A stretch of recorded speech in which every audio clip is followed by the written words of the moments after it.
Yo me presento, mi nombre es Daniel Crespo, soy asesor del gabinete de la División de Educación General y estoy encargado del plan Escuelas de Arriba, y voy a presentar rápidamente quién me acompaña, porque de todas maneras todos vamos a tomar en algún momento la palabra, ¿ok?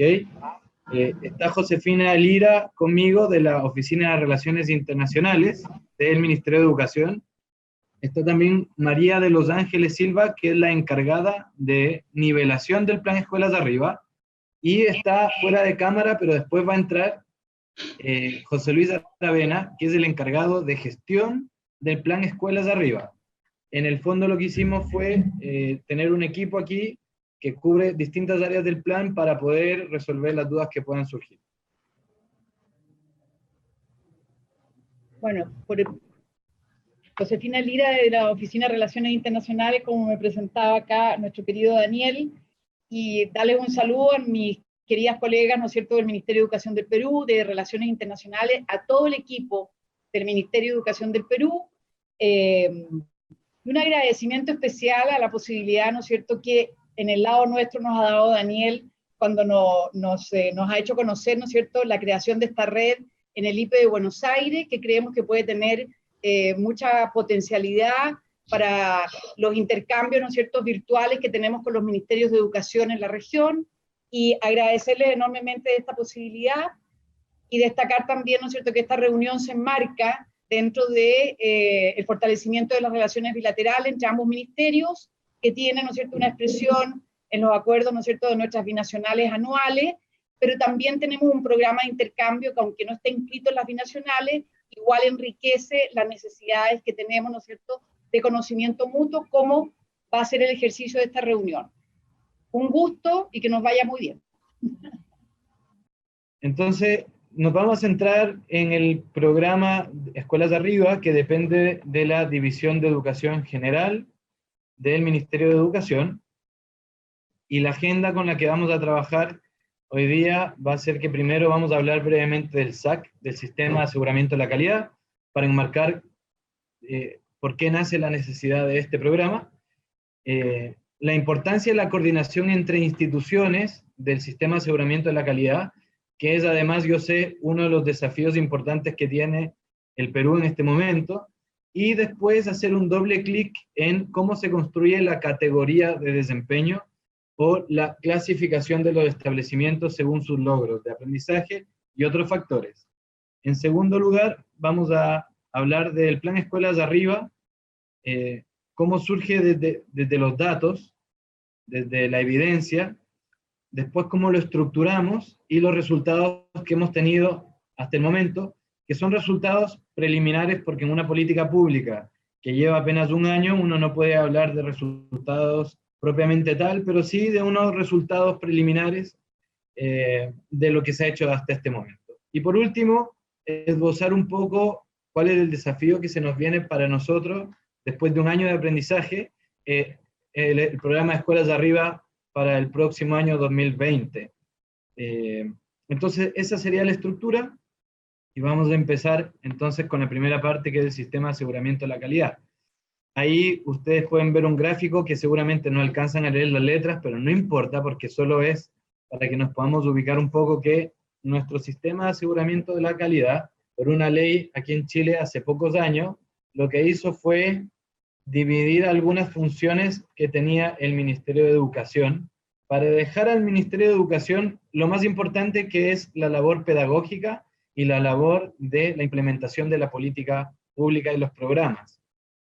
Entonces, sacó el Sistema de Aseguramiento de la Calidad una función que de alguna manera nos sacaba un poco de este foco, que era la función fiscalizadora. Nosotros acá tenemos una superintendencia de educación que ve toda la parte administrativa y de fiscalización, que ahora además ha tenido una mirada, un vuelco hacia el asegurar la calidad. Por lo tanto, en lugar de fiscalizar, ellos incluso están hablando de subsanar, por una razón muy simple, porque nos damos cuenta que muchas veces los directores, era mucho más fácil y barato incluso para los directores pagar una multa que subsanar las acciones por las que eran multados. Por lo tanto, perdí un poco el sentido de la fiscalización.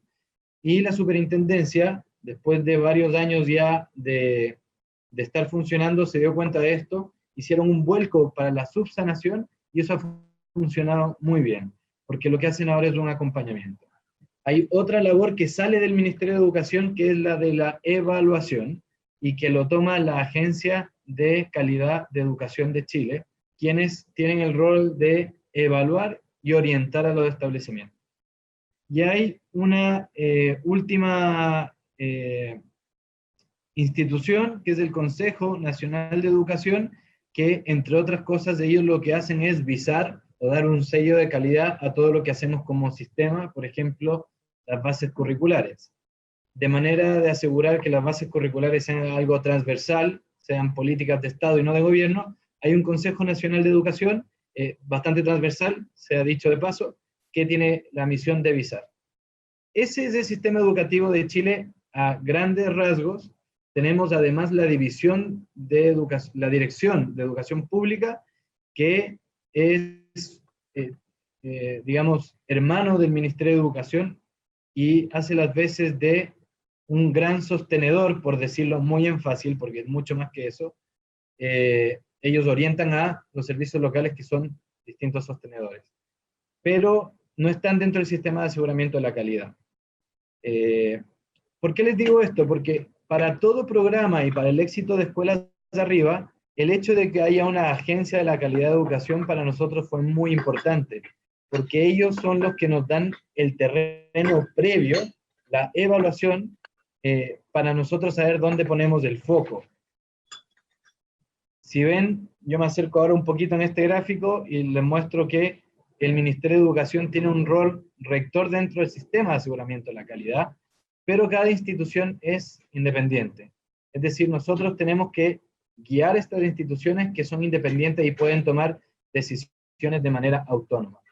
Ahora, por decirlo en términos coloquiales, la Agencia de la Calidad de Educación lo que hace es que a nosotros nos da un pase-gol. Nos dice, nos da un mapa general, y según ese mapa nosotros sabemos dónde nos está apretando el zapato para saber dónde tenemos que implementar programas y políticas públicas. ¿Cómo nosotros categorizamos a los establecimientos? Bueno, si yo soy un establecimiento, a mí me van a medir en un 100%. El 67% de ese 100 va a depender de la distribución de los estudiantes en niveles de aprendizaje de las últimas 3 evaluaciones del CIMSE, de la prueba CIMSE. ¿Ok? Y puede calificar a mis estudiantes con un nivel de desempeño adecuado, elemental o insuficiente. ¿Por qué se le da tanta importancia y un peso tan grande? Bueno, porque aquí hay que distinguir lo que es el sistema educativo del sistema escolar. El sistema educativo es todos aquellos factores e instituciones que inciden en la educación de una persona.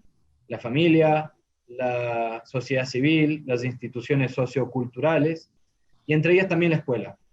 Pero además está el sistema escolar, y en el sistema escolar nos referimos como sistema escolar a todo el proceso de escolarización de un estudiante, desde que entra a un instituto formal hasta que sale de ese instituto o institución formal.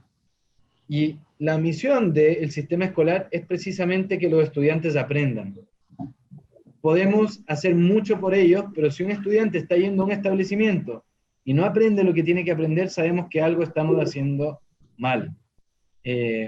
Por lo tanto, se le da un 67% en la categoría a la distribución que tienen, al logro de aprendizaje de los estudiantes. Además, estamos convencidos que este 67% incide directamente en todos los otros factores que también se miden. Por ejemplo, en el autoestima académica y motivación escolar. Cuando un establecimiento está teniendo buenos resultados, incide en la autoestima del estudiante y esta a su vez incide en los resultados. Es un círculo vicioso. Incide también en la convivencia, el clima de convivencia.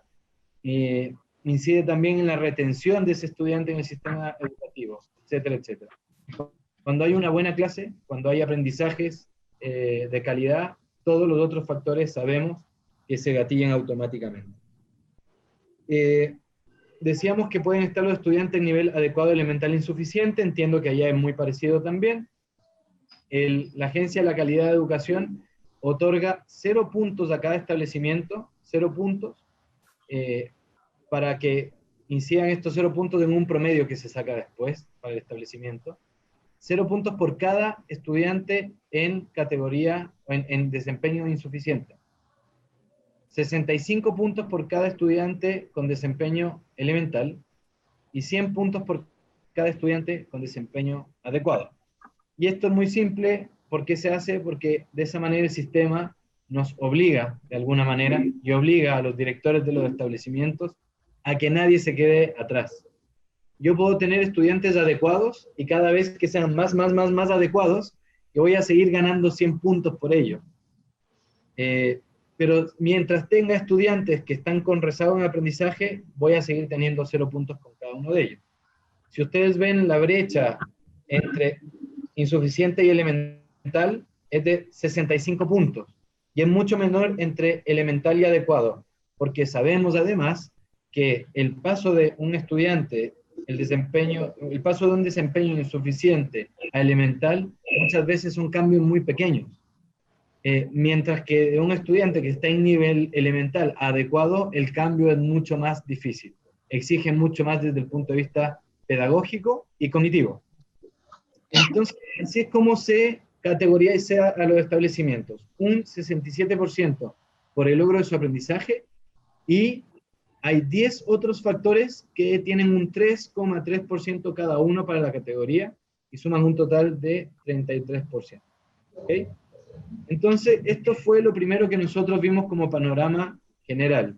El resultado de eso ha sido que desde la primera categorización, que fue el 2016, se ha ido separando los establecimientos en 4 categorías: insuficiente, desempeño insuficiente, medio bajo, bajo y alto.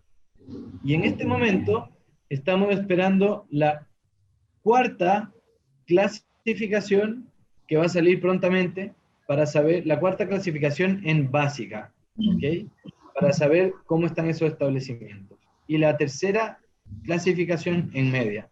Por un tema estratégico, primero hicimos una marcha blanca con básica y al siguiente año entró media la categoría.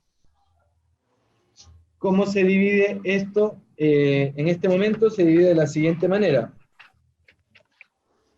Tenemos un 72% de las escuelas en Chile con categoría, y tenemos todavía un 28% que no están categorizadas, y eso es principalmente por el tamaño de las escuelas. Son de tan pocos estudiantes que la data que se recoge de esos establecimientos dificulta mucho el poder poner en una categoría.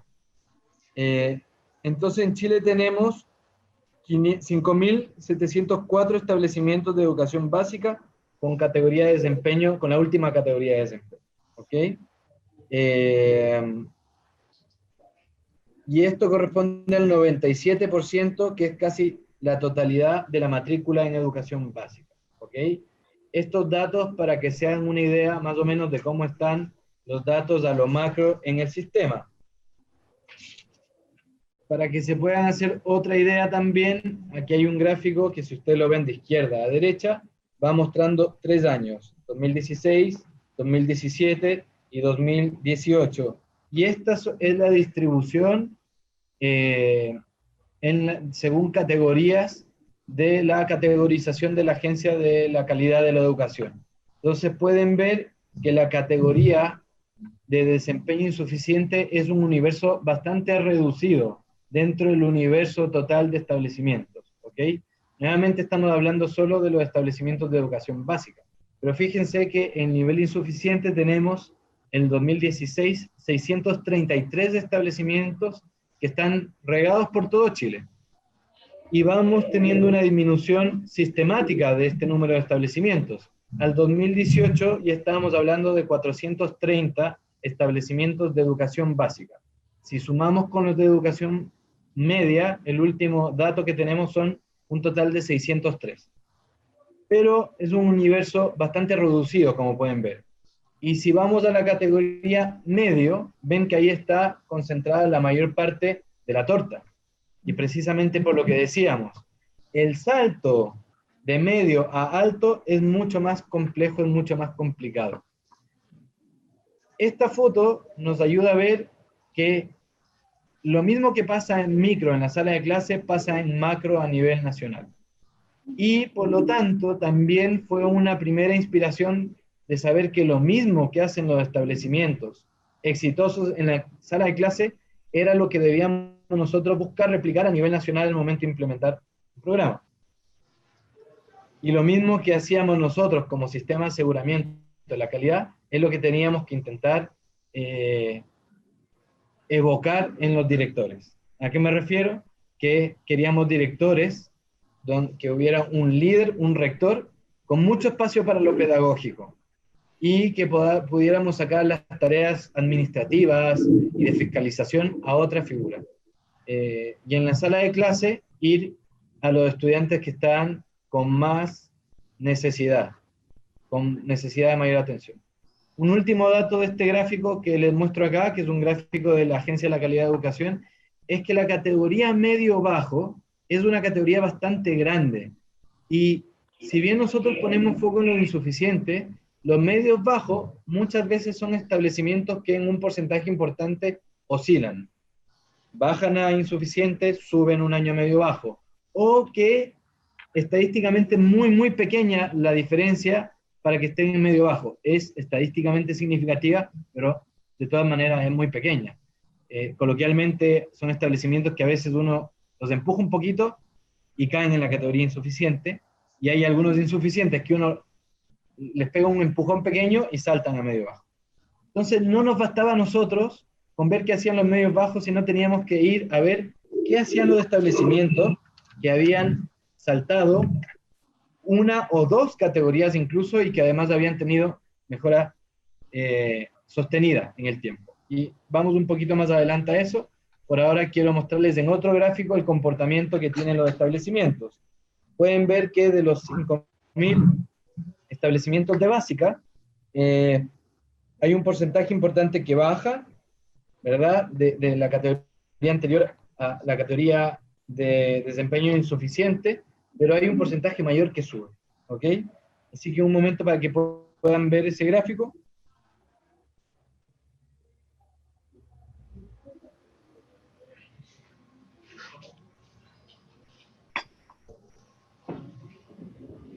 Y también vemos que un 48% de esas escuelas mantienen sus resultados, mantienen su desempeño, lo cual es muy importante también. No solo cómo logramos que los que están abajo salgan, sino que la mejora sea sostenida. Bien. Entonces, en este sentido, decir qué es Escuelas de Arriba. Escuelas de Arriba es el primer programa de apoyo focalizado para establecimientos en categoría de desempeño insuficiente. Y hay que decirlo así porque también para el Ministerio de Educación ha sido un aprendizaje. Nosotros no teníamos un programa focalizado, teníamos iniciativas, teníamos material de apoyo, pero un programa redondo no lo teníamos. Y por distintas razones, yo no sé si viene al caso analizarlo, pero lo cierto es que cuando uno hace una política pública que dice voy a ir a los establecimientos con más necesidad y lo plantea como una política pública, puede ser muy riesgoso porque puede funcionar bien o puede funcionar muy mal también. Y cuando uno pone el sello de gobierno en un programa así, bueno, es una medida que puede jugar en contra desde el punto de vista incluso político. Pero acá la ministra Marcela Cubillos, que es la ministra actual, nos invitó a tener una visión de Estado y a decir, hagamos un programa que no sea de gobierno, sino una política de Estado, donde lo hagamos dentro del sistema de aseguramiento de la calidad, es decir, recogiendo los datos y con resultados en el corto, mediano y largo plazo. ¿Ok? Independiente de que eso pueda traer o no pueda traer réditos políticos, sino centrado en los resultados y que nos mida, que nuestra vara sea los estudiantes y los resultados de los estudiantes. ¿Ok? Entonces, era un desafío bastante importante. Y este es entonces el primer programa con foco las escuelas de desempeño insuficiente. Hubo otros programas previos a la categoría de desempeño que sí tenían la intención de hacer un programa de nivelación, por ejemplo, pero no era un programa que tenía este universo, sino que era más amplio. Y esto no es por decir que antes hubo cosas mejores o peores, simplemente antes no teníamos tanta claridad como tenemos ahora de una categoría, ¿ok? Entonces ahora podemos poner más foco. Es un trabajo bastante avanzado y ya no teníamos excusa para no tener un programa con este nivel de foco. Nosotros, de los datos que nos da el sistema, vimos que obviamente un primer foco tenía que ser en establecimientos públicos que más requerían apoyo, ¿ok? Como ministerio, nuestra misión era súper clara y la educación pública tenía que ser una prioridad. Y segundo foco, la sala de clase, específicamente el proceso de enseñanza-aprendizaje. Entonces partimos de algunos supuestos. Uno, los estudiantes deben asistir a clases para poder aprender. Parece que es algo muy obvio, pero si es que uno no intenciona una campaña focalizada en la importancia de la asistencia a clase, todo programa que implemente va a tener menos impacto del que podría tener. Y no estamos hablando de aquel estudiante que falta porque tiene un problema de salud, jurídico o físico, de que simplemente para llegar al establecimiento tiene que cruzar el río y cuando crece el río no puede llegar. Estamos hablando de aquellos estudiantes que tienen ausentismo crónico. Y el ausentismo crónico se define como aquellos que ya faltan 2 veces al mes o más. Y esos 2 veces al mes muchas veces tiene que ver más con la conciencia de la importancia de asistir a clase que con problemas específicos y se puede apalancar ese 2%. Una reflexión previa, 2 veces al mes es un mes al año de escolaridad. Y un mes al año de escolaridad es un año de escolaridad en mi etapa escolar. Es muchísimo lo que se pierde. Entonces, nos dimos cuenta que lo primero que teníamos que hacer era salir con fuerza a hablar de la importancia de asistir a la sala de clase. El estudiante que no está ahí, ¿dónde está? Y ahí, bueno, el experto ahí en todos los programas de asistencia es José Luis, que está aquí al lado mío, y nos hemos dado cuenta que los problemas muchas veces, como les digo, eran más obvios de lo que uno creía, como por ejemplo la cultura de que cuando una mamá o una apoderada tenía que ir al doctor o al médico, llevaba a su hijo con él porque logísticamente le complicaba dejarlo en el establecimiento. Faltas de red de apoyo en el caso de familias pequeñas, o simplemente, y aquí voy a ponerme muy coloquial, el dolor de guatita. Aquí guatita es pancita, no sé cómo le digan allá, pero el estudiante estaba cansado y decía, mamá, la guatita, y bueno, la guatita era una razón suficiente para dejarlo en la casa si total son 2 días al mes. Y esos 2 días al mes impactaron muy fuerte sobre la asistencia de los estudiantes. Y les vamos a mostrar un poco más adelante cómo logramos subir la asistencia de establecimientos incluso que muchas veces tenían un 90% de asistencia y entregaban un premio por el 90%, pero el 90% ya se estaba acercando a lo que es el ausentismo crónico. Después, un segundo supuesto es que para apalancar la mejora debemos impactar en la práctica docente. Si nosotros no impactamos en la práctica del docente, es imposible mejorar la calidad de la educación. Y cuando decimos que hay que impactar la práctica del docente, no nos referimos a capacidades vagas, nos referimos a la interacción pedagógica, a que sea capaz de explicar aquello que es difícil de explicar y difícil de aprender. Y la única forma de hacerlo es detectar qué es aquello que es difícil para el docente y modelar. Nosotros aquí creemos mucho en el modelamiento a estos profesores. Lo tercero, el tercer supuesto que tomamos es que la transferencia de competencias a los equipos directivos es clave para hacer que las mejoras sean sostenibles. No nos sirve inyectar ciertas clases demostrativas o material si cuando nosotros sacamos un programa el establecimiento vuelve a caer, y para eso hay que asegurar que la competencia quede ahí desarrollada. Y aquí hay algo muy importante que ustedes comentaron, que era la gestión del equipo de líderes del establecimiento. Nosotros estamos convencidos de que los buenos directores son aquellos que dedican su tiempo a lo que es más importante. Y lo más importante es precisamente la sala de clase. Y aquí vuelvo al ejemplo del sistema de aseguramiento de la calidad, que saca del ministerio todas las tareas que puede sacar para que se quede con lo más importante, que es lo pedagógico. Lo mismo tenemos que intencionar en nuestro establecimiento. Bajar al máximo posible la carga burocrática a los directores para que puedan ellos dedicarse lo máximo posible a la sala de clase. Director que no entra en la sala de clase, que no ve lo que está pasando en las clases, director que para nuestro parecer no está cumpliendo con su principal misión. Sabiendo que hay directores en escuelas rurales, por ejemplo, que son los que toman un vehículo, van a buscar a los estudiantes, los llevan al establecimiento, tienen que empezar a calentar la comida para el almuerzo, después se meten en la sala de clase, abren y cierran, barren y pintan el establecimiento, lo hacen todo. Incluso para esos directores nuestra pregunta es, bien, haciendo todo lo que él hace, ¿cómo podemos blindar la mayor cantidad de tiempo posible en la sala de clase? Y si no puede hacer él eso, ¿cómo puede apalancar esas acciones con profesores expertos que sean maestros de maestros? Todo eso es un supuesto que teníamos al momento de diseñar este programa. Y lo otro es que el currículum, y vimos aquí en la presentación que muchos de ustedes son especialistas en implementación curricular. Bueno, el currículum no puede ser una camisa de fuerza. El currículum está para ser priorizado, está para ser adaptado a cada uno de los establecimientos. Hay una adaptación curricular. Y en eso fuimos súper claros desde el primer momento en el plan Escuelas de Arriba. Nosotros no le podemos pedir a un profesor y a un director académico que vean todo el currículum, y mucho menos cuando sabemos que los estudiantes están llegando a un cierto curso con rezago de 1 o 2 o 3 años.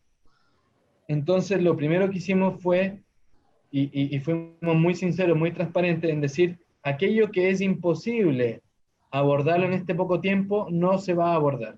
Se va a abordar lo más importante del currículum, y lo más importante se define en aquellos contenidos que son base para otros, para otros contenidos, y aquellos contenidos que más se acercan a los estándares de aprendizaje. ¿Ok? Y después hubo otras priorizaciones que fuimos haciendo, como por ejemplo, dado que ya tenemos este mapa, ¿cómo hacemos un segundo clic, un segundo acercamiento con aquellos contenidos que son más difíciles de explicar y de aprender? Porque ahí vamos a tener que brindar apoyo. ¿Ok? Nos dimos cuenta que muchas veces pasaban dos cosas, que no que importaba cuánto yo enseñaba y no cuánto los estudiantes aprendían. Y era el profesor que decía, bueno, yo ya pasé el currículum, lo presenté, todo en su totalidad, tengo 100% de cobertura curricular, pero resulta que el estudiante había aprendido un 10, un 20%, y el profesor estaba bajo la presión del equipo directivo, que se sentía a su vez presionado por el ministerio, de que tenía que pasar todo el currículum nacional. Entonces, esa camisa de fuerza teníamos que obligadamente sacarlo, esa camisa de fuerza mental, cultural, teníamos que sacarla de ahí para poder tener más libertad y que el profesor no avanzara al siguiente contenido hasta que hubiera asegurado el aprendizaje. Ese es un cambio de paradigma muy importante. Importa lo que ellos aprenden, no lo que yo enseño. Bueno, ¿cómo funciona Escuelas de Arriba?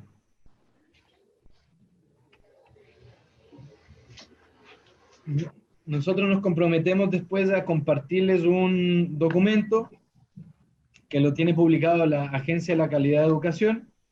Le voy a pedir a José que lo anote como compromiso para que a mí no se me olvide después, pero en el fondo les estoy mostrando acá en la diapositiva uno de los gráficos que tiene este documento que fue muy importante para nosotros. El documento lo que hace es como un gráfico araña, como el que pueden ver ustedes ahí, era explicar el comportamiento de los establecimientos de entre el 2013 y 2018 en básica, aquellos establecimientos que oscilaban entre categorías, es decir, subían y bajaban, los que salían de la categoría, es decir, saltaban una categoría, los que sobresalían, es decir, saltaban dos, los que caían una o los que permanecían. Y como yo les dije antes, hay tan poca diferencia entre una categoría y otra que no podíamos fijarnos en el comportamiento de aquellos que salían. Teníamos que ver a aquellos que sobresalían. Y nos dimos cuenta de dos cosas basadas en datos que eran muy importantes.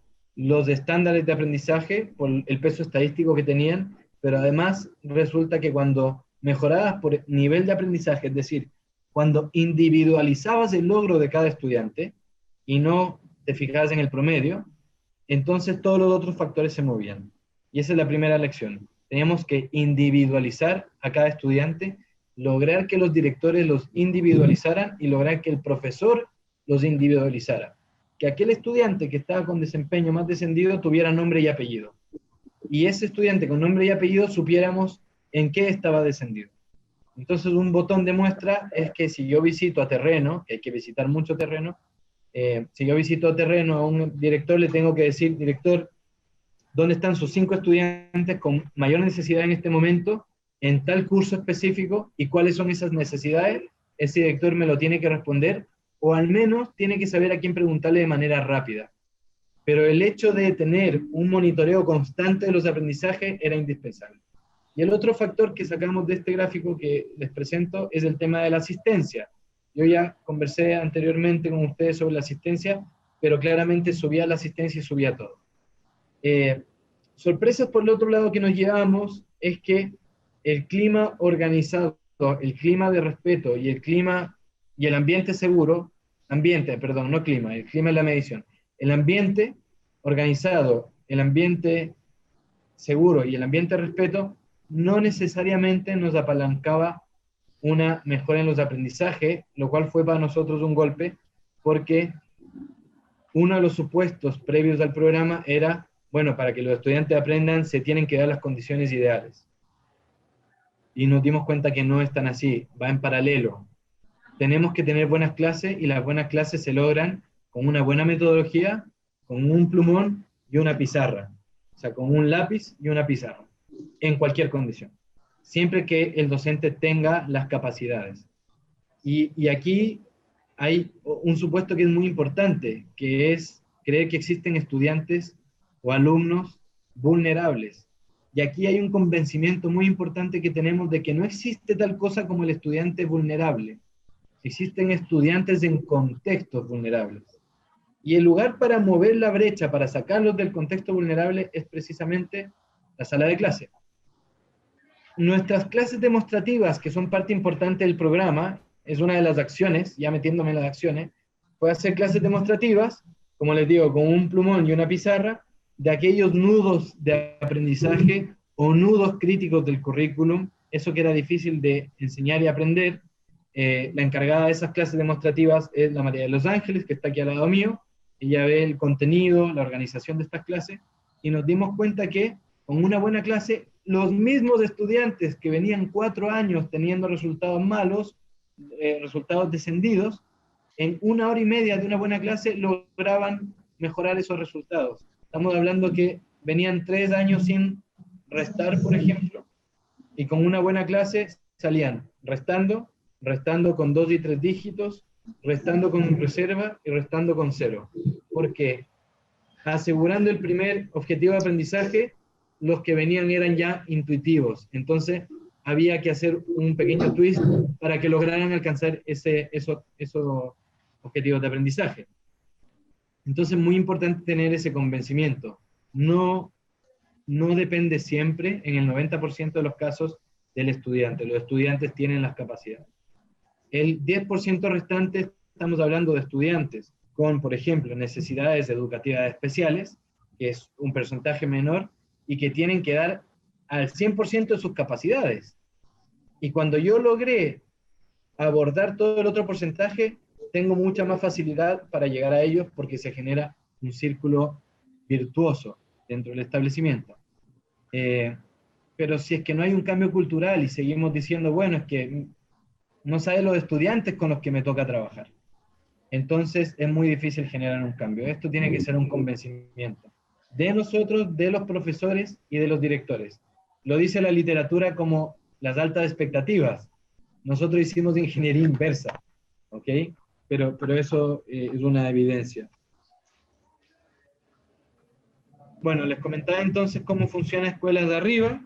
Tiene un diseño que se basa en los hallazgos de la Agencia de la Calidad de Educación y en estudios internacionales. Además, esto fue confirmado con experiencia interna del Ministerio, con un par de mesas de trabajo, y en su momento invitamos a los directores de la región metropolitana, que es la región más grande, por un tema práctico y de economía, invitamos a un grupo reducido de directores que eran precisamente los que habían logrado con más éxito reducir el porcentaje de estudiantes con desempeño insuficiente. No necesariamente eran los mejores establecimientos, eran los que habían reducido más la brecha, ¿ok? Incluso habían algunos que seguían en categoría insuficiente, pero que habían reducido muy rápido en 2 años esa brecha. Y levantamos la experiencia que ellos tenían. Y coincidió con la experiencia que nosotros vimos. Un factor común, un común denominador, es que todos habían entrado a la sala de clase. Eso, el testimonio era transversal. Antes estábamos en la oficina, ahora nos metimos en la sala de clase. Bueno, estructuramos el programa entonces en 3 grandes ejes. 1, nivelación de aprendizaje. 2, prevención del ausentismo crónico, prevenir. Y 3, acompañamiento a equipos directivos con las escuelas de menor desempeño.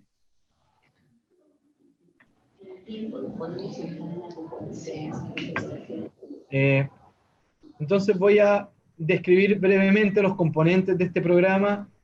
También dejo abierta la invitación a que si quieren ustedes después profundizar a través de la misma red de especialistas algún ítem de estos, algún componente de los presentados acá, podemos hacer una segunda videollamada con las personas que encabezan cada uno de estos puntos, porque yo coordino el plan a nivel nacional, pero tenemos personas muy capacitadas viendo cada uno de estos ítems.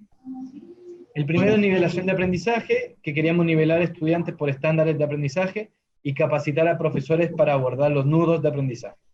Sí. El segundo, la prevención de ausentismo escolar crónico y la mejora de la asistencia escolar. Y esto pasaba por incentivar a los establecimientos educativos para que ejecuten planes permanentes de prevención de ausentismo crónico y que mejoraran la asistencia escolar.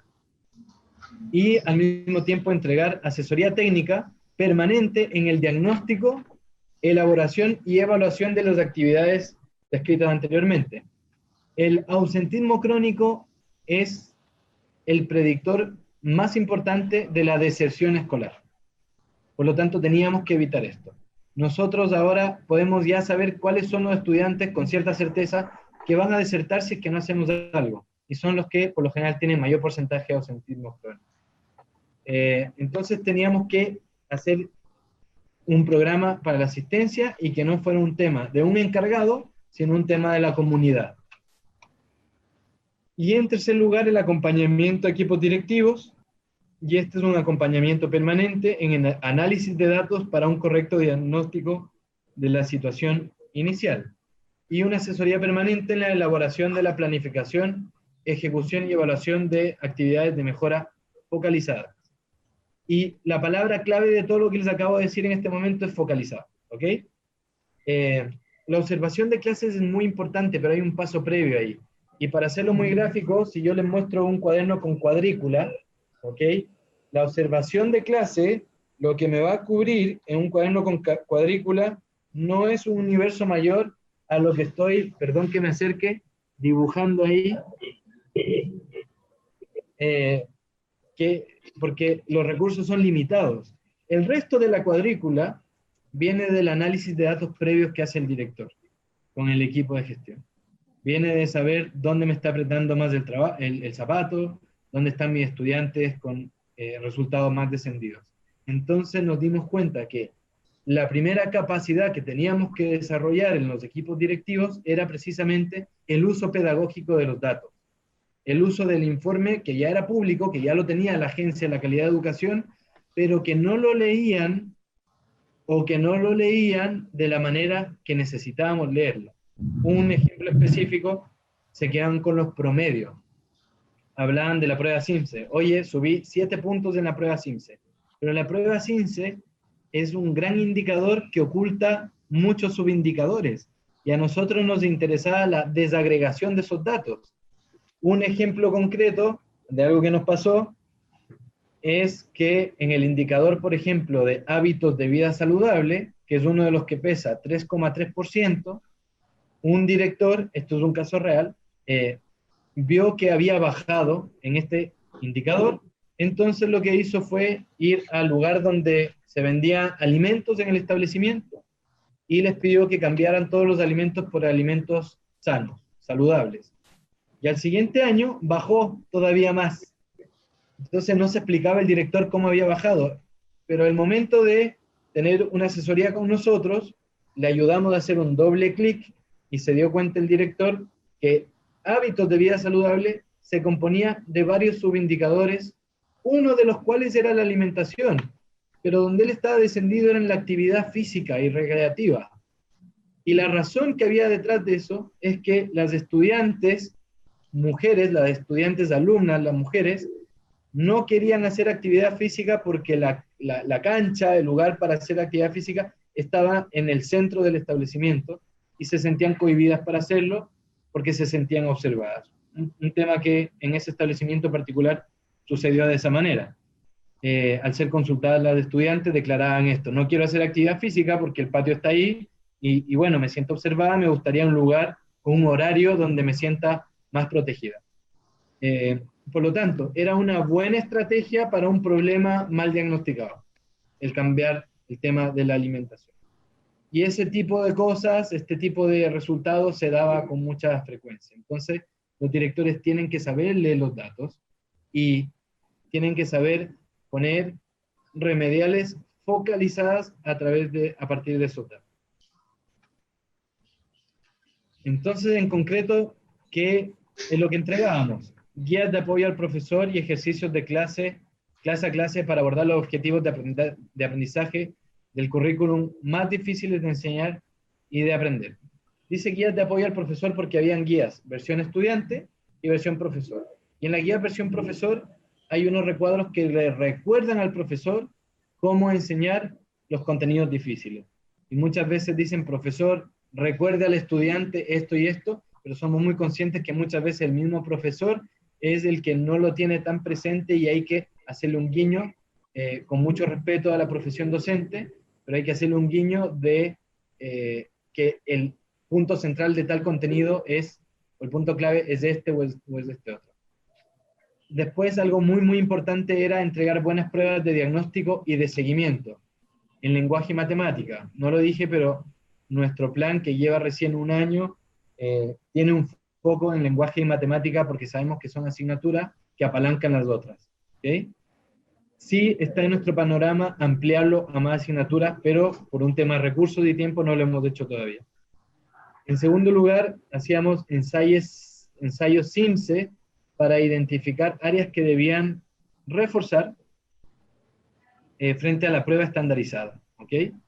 Nosotros no es que queremos reducirlo todo a una prueba estandarizada y tenemos el siguiente supuesto, que aquello es importante, a ver, la prueba estandarizada mide aquello porque es importante y no es importante porque la prueba lo mide, ¿ok? Y en Chile en este momento estamos precisamente en medio de una discusión de cómo mejorar este instrumento que es perfectible, pero que al menos desde el punto de vista de las políticas públicas y las decisiones pedagógicas nos ayuda a poner foco. Pero sí tiene que transitar más, y aquí hay muchas discusiones al respecto, de cómo medimos no solo contenido, sino cada vez más habilidades, actitudes, etc. Pero la parte de los contenidos y las habilidades ya se está midiendo y es muy útil al momento de hacer un programa.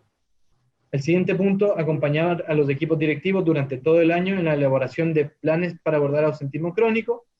acompañamiento a los mismos equipos para elaboración de planes para acelerar mejoras y hacerlo sostenible. Hicimos también un plan que se llama cupos solidarios para no dejar de lado a aquellos estudiantes que tenían buen rendimiento, pero están en un establecimiento de categoría insuficiente. Que somos conscientes que por ahí sacamos a este estudiante, lo ponemos en un establecimiento de otra categoría y no va a tener los mismos resultados. Entonces teníamos que también reforzarlos, y para eso, dado que no teníamos más manos, hicimos una alianza con el mundo de la sociedad civil, con los preuniversitarios, donde abrieron cupos gratuitos para que estos estudiantes pudieran acceder a un reforzamiento, el cual no íbamos a entregar nosotros. ¿Ok? Este año lo hicimos como piloto, se abrieron, si no me equivoco, 300 cupos, y la ministra nos pidió ampliar a 3.400 cupos del próximo año. Estamos trabajando en eso. Y lo otro que fue muy importante es que Raimundo Larraín, jefe de la División de Educación General, nos pidió que aprovecháramos los tiempos de baja actividad pedagógica o escolar, y generamos cuadernillos de nivelación para las vacaciones de invierno, para las vacaciones de fiestas patrias y para las vacaciones de verano, tema que también está encargada la María de los Ángeles Silva, y ha representado muchas noches de trasnoche y arduo trabajo para ella y para su equipo, pero que ha sido muy, muy bien recibido a los establecimientos. Son actividades muy fáciles, pero para mantener la actividad, digamos, funcionando la máquina, y muy lúdicas, muy, muy intuitivas para los estudiantes. Entonces, ese material está en PDF, automáticamente lo pongo a disposición de ustedes, si es que quieren que lo enviemos, si quieren aprovecharlo e imprimirlo allá. O sea, en ese sentido nosotros, es un material que está subido además en internet, entonces felices de que lo puedan ocupar. Hay otro material muy bueno también, que es un plan nacional de escritura, que se hizo acá con expertos, que lo que hace es tomar los objetivos de aprendizaje del currículum, los objetivos de escritura libre, que muy pocos profesores en la sala de clase lo toman, pero es un muy buen incentivo para que los estudiantes escriban. ¿Okay? Y la escritura es un paso muy importante también para la lectura. Por eso siempre hablamos del proceso de lectoescritura. ¿Por qué nivelación de aprendizaje? Bueno, aquí un par de datos. Para un correcto funcionamiento del sistema escolar es muy importante que los aprendizajes ocurran de manera oportuna. Para que se haga una idea, en Chile, los niños deberían aprender a leer en primero básico, pero un 62% de los estudiantes está pasando de curso a segundo básico sin saber hacerlo. ¿Ok? Entonces, en conjunto con el plan Escuelas de Arriba, la unidad de currículum hizo el plan Leo Primero, para que en primero y segundo básico, el curso los cuales nosotros no abordamos, podamos fortalecer y prevenir que lleguen estudiantes con estas características. Nosotros los tomamos desde el tercero básico en adelante, es decir, el plan Escuela de Arriba es un plan de rescate, ¿ok? Ya cuando hemos llegado tarde, llega el plan Escuela de Arriba. Mientras que el Leo Primero es un plan que busca la prevención. Esta misma situación que se da en primero básico también sucede en los niveles superiores. Entonces, ¿qué pasa? Que se van generando brechas, se van generando aprendizajes que no se dieron oportunamente y van impactando en los aprendizajes que se debieran realizar en el nivel siguiente, y de esta manera se van acumulando una serie de aprendizajes y conocimientos que no se adquieren oportunamente y que van afectando las oportunidades futuras de los niños de aprender. Hay un ejemplo de lo que decía José Luis ahora. No, esto es un ejemplo de ausentismo crónico, no me hagan caso. Si los estudiantes faltan más de un 10% a sus clases, como lo comentamos, significa que estamos ante una situación de ausentismo escolar crónico, solo un 10%. Este tipo de ausentismo tiene impacto transversal en el desempeño escolar, en la convivencia, y además es un predictor muy importante de la deserción escolar. A modo de ejemplo, en Chile, más del 66% de los niños que están en nivel de transición 1 en escuelas municipales pierden más del 10% del año escolar, lo cual es altísimo. Entonces, metiéndonos en este año de lo que ha sido Escuelas de Arriba, les queremos decir que nuestro foco de trabajo fueron 203 establecimientos que tienen una matrícula de 60.000 estudiantes, pero que nosotros abordamos a 8.700 estudiantes. Es decir, tiene un alcance a los cursos de cuarto básico y octavo básico, que eran los que rendían la prueba CIMSE, y que tienen una matrícula de 8.700. Acá también quiero decirles que hay que perder un poco el miedo a que a uno le digan que es efectista, porque al menos a nosotros una ley nos obliga a sacar a los establecimientos de categoría insuficiente. Y muchas veces somos muy políticamente correctos y queremos hacer planes que aborden a todos, con mucho miedo de poner foco en la mejora, porque no es tan popular, pero nuestra invitación, como les decía, no era a ser populares, era a poder apalancar la mejora con foco y con un sentido de urgencia. Por lo tanto, cuando uno dice, mira, mi plan, el plan más importante del ministerio en este momento, cubre apenas 8.700 estudiantes. Algunos lo podrían cuestionar como política pública, pero lo importante es que estos 8.700 estudiantes son los que por justicia hay que llegar primero. Esa es mi base. De ahí en adelante puedo desarrollar otras políticas públicas siempre que no sobreintervengamos a los establecimientos. Dada ya esta experiencia previa, la petición de las autoridades del ministerio fue ampliar este universo y el próximo año, que quedan 2 meses para el próximo año, vamos a llegar a un universo de 150.000 estudiantes, pero de manera diversificada. No apoyamos a todos con la misma fuerza. Dado que sabemos que hay establecimientos que tienen 1, 2, 3 y 4 años en la categoría insuficiente, vamos a apoyar a todos, pero con la misma fuerza y foco a aquellos que lo necesitan de manera más urgente. Por lo tanto, el foco se mantiene.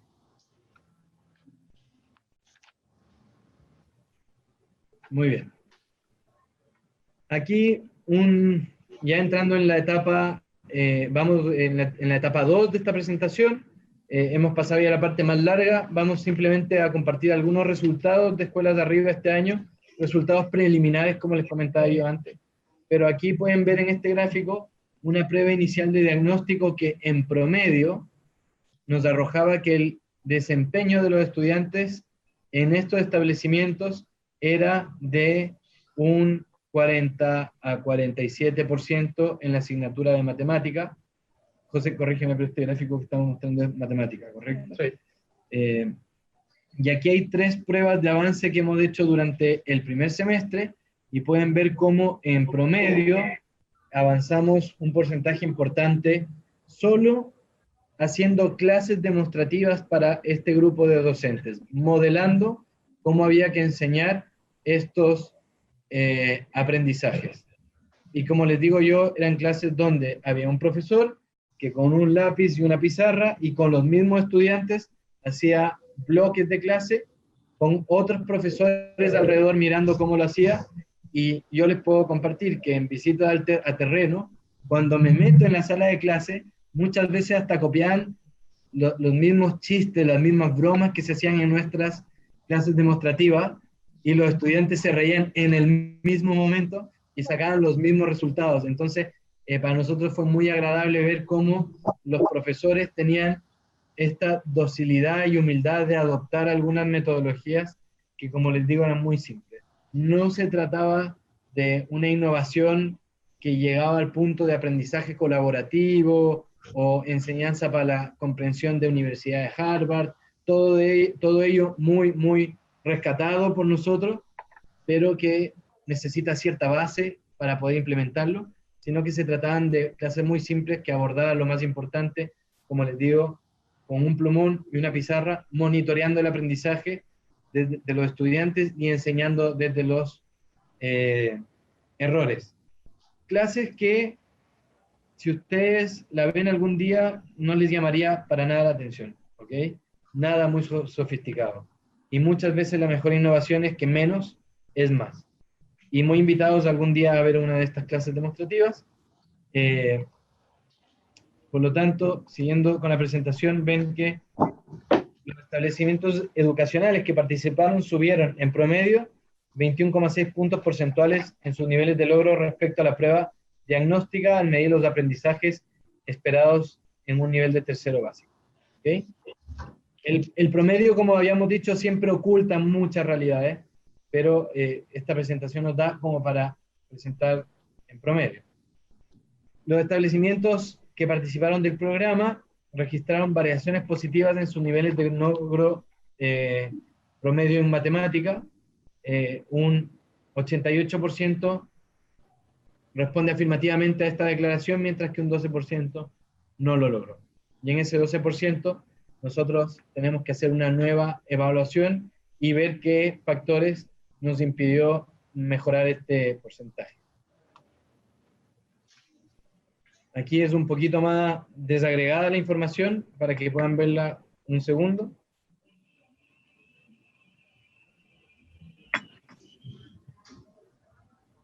Pero es así de elemental